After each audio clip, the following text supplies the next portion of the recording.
I've said it before and I'll say it again, nostalgia is one hell of a thing.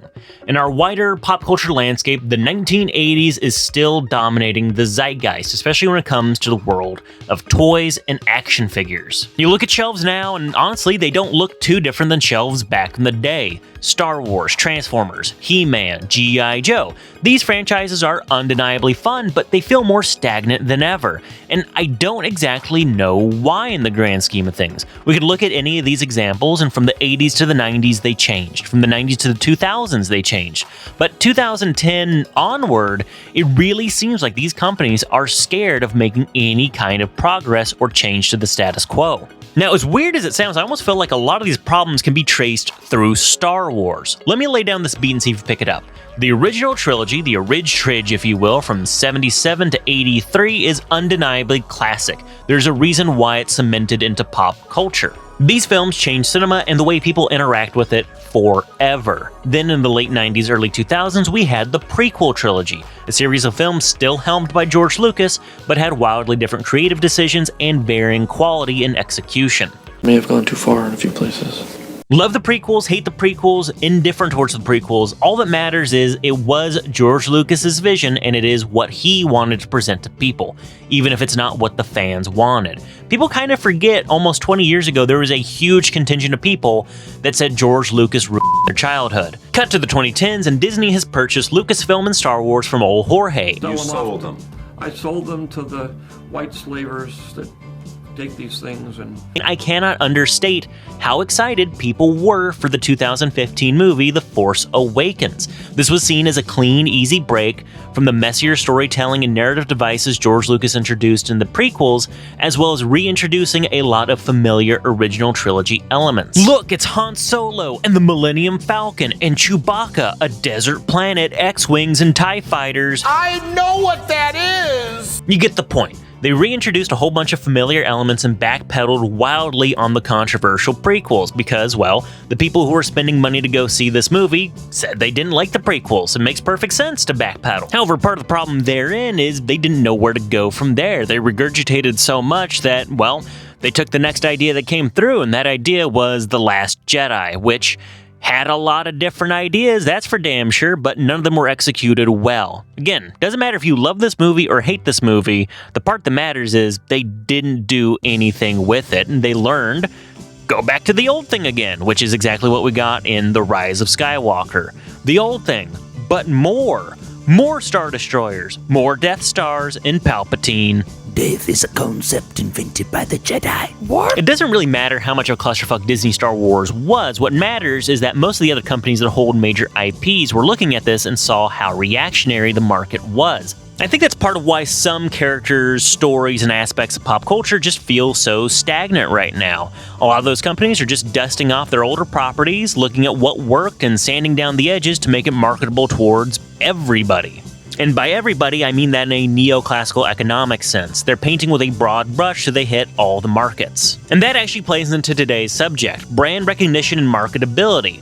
Why get one group of people to buy your thing when you can get two groups of people to buy it through brand unification? This is the Mattel Creations exclusive Transformers, He-Man, and the Masters of the Universe crossover figure, Scareglow Starscream. And before I continue, I need to make it known right now, I do actually like this figure. I think it has some merits and interesting points, and unlike 90% of the other toy YouTubers here, I am not some sort of action figure masochist who buys shit he doesn't like. Call me crazy, but I'm just built a little bit different than the other collectors. And unlike other collectors, I'm man enough to admit when something I like is garbage, and this is creatively bankrupt garbage. Scareglow Starscream here is first and foremost a MOTU Origins action figure. He's chunky, he's 5.5 inches tall, and has very limited articulation. If you're a Transformers fan first, you're probably not going to like this toy. I'm okay with it, because I do like some barbarian fantasy toys, and I do have a little bit of MOTU Origins stuff. They're usually well made and pretty high quality. Now on paper, the figure is really well made. He's on par with the other MOTU Origins figures, but aesthetically speaking, he's very incongruous. In the deep lore, quote-unquote, of the figure that came out a week ago, this is essentially supposed to be Scareglow, the skeleton man from He-Man that is different from the other skeleton man from He-Man. What? in armor meant to look like that of Starscream from the Transformers. The issue here is that you have very recognizable elements from Starscream barely changed from that original G1 design, like the chest still retains the original G1 cockpit, as well as the gauntlets and greaves retaining that boxy look from the original G1 design. All of this is broken up by muscly, organic He-Man limbs, so it looks kind of peculiar. Now, he does have some accessories that make the figure overall more aesthetically cohesive. First and foremost, he's got the classic Starscream null rays. You can attach these to his shoulders to keep with that classic Starscream style guide, but you can also mount them on his back. And that reminds me a lot of the original 1980s Pretender Starscream as well, where you just have these vertically mounted F-15 wings coming out of some warrior's back. However, like any Starscream, he does include a coronation kit, shoulder pads, cape, and a fabulous little crown. Now, the shoulder pads and cape really do help fill out this figure a lot more and make it look more basically like Starscream. The Scary Glow elements really get hidden by all of that.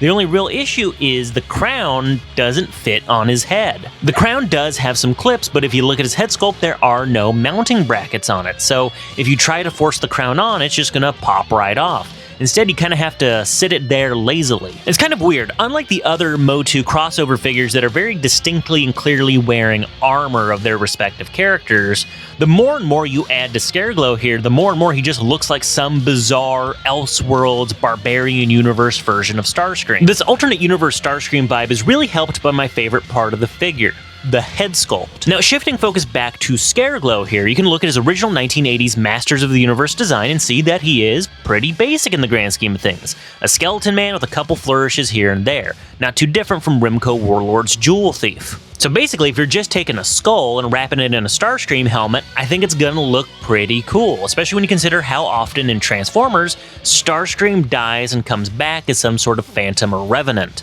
So as silly as it sounds, it's almost easier for me to think of this as some sort of alternate universe, Robert E. Howard-inspired version of Starscream that's more reminiscent of Thulsa Doom than anything else. Conan, the librarian. I'm sorry, these books are a little overdue. This figure's such a mixed bag in the grand scheme of things. I like it, obviously, but I think it just fails at its initial conceit. This doesn't feel like a Masters of the Universe character wearing armor inspired by Starscream. This feels like some sort of weird alternate version of Starscream.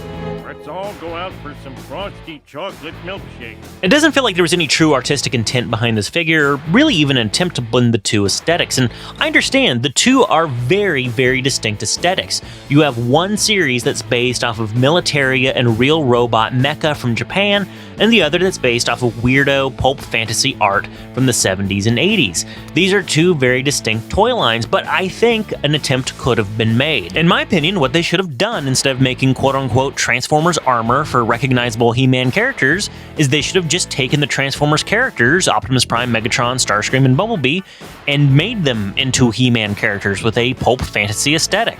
A little bit of a tangent here, but you'll see where I'm going with this. One of my favorite video game series outside of BioShock is Soul Calibur. Soul Calibur is a Japanese medieval fantasy fighting game that has a very, very exaggerated aesthetic. Very exaggerated. When Soul Calibur 4 first came out, I remember one of the things that got players' attention outside of Darth Vader was the very extensive character creator system. You could modify existing characters from the game by giving them redecos or giving them new armor, but you could obviously make your own character, and there were tons and tons of different costume choices, armor choices, accessories, color palettes you could swap through, whatever. And I remember there were some people who made Transformers characters using the Soul Calibur 4 character creator. It might have been more than a little janky, but it was fun, and it was interesting to see the creative ways people would work the Transformers motifs into that medieval fantasy aesthetic. Usually through color coordination, but it was creative nonetheless. And I feel like creativity is what's sorely lacking in this figure. It feels so creatively bankrupt, like the designers were told to combine Style A with Style B to get figure. I'm sure Hasbro and Mattel probably had some sort of mandate that these quote-unquote iconic design elements had to remain unchanged. Like I said, I do think there are some merits to this figure. I do like it. I just don't like it as the product intended. I have to do a little bit of mental gymnastics and some imaginative aerobics to kind of fit it into the grand cosmos of Transformers nonsense that I own, you know? It's just some sort of weird alternate universe barbarian Starscream where he's a lich instead of a robot. So we can hang out with G2 Starscream or Dorito Starscream or even Lady Starscream. Because when you have a character as iconic and popular as he is, you're bound to have a crisis of infinite Starscreams.